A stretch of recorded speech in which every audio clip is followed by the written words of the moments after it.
Pasukan Hizbullah dari Lebanon merilis video serangan terhadap pangkalan militer Israel pada Jumat 15 November 2024. Pangkalan yang menjadi target adalah Sharaga yang terletak di antara kota Naharia dan Akka.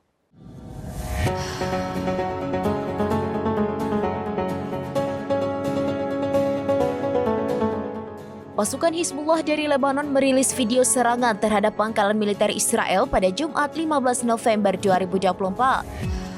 Pangkalan yang menjadi target adalah Sharaga yang terletak di antara kota Naharia dan Akka. Dalam keterangan video dijelaskan bahwa serangan tersebut berlangsung pada Selasa 12 November 2024. Hizbullah menembakkan satu persatu roket tanpa menyebutkan berapa jumlahnya.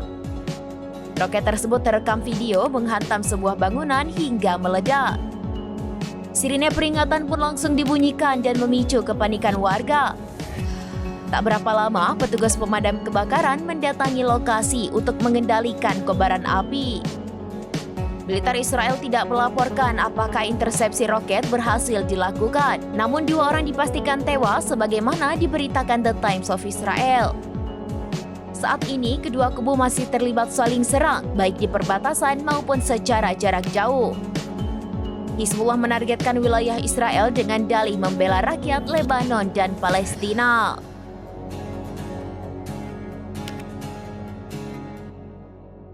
Demikian informasi terkini Syederalon. Saksikan terus informasi lainnya. Jangan lupa like dan share seluruh akun serambinews.com.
Download Tribun X sekarang, menghadirkan lokal menjadi Indonesia.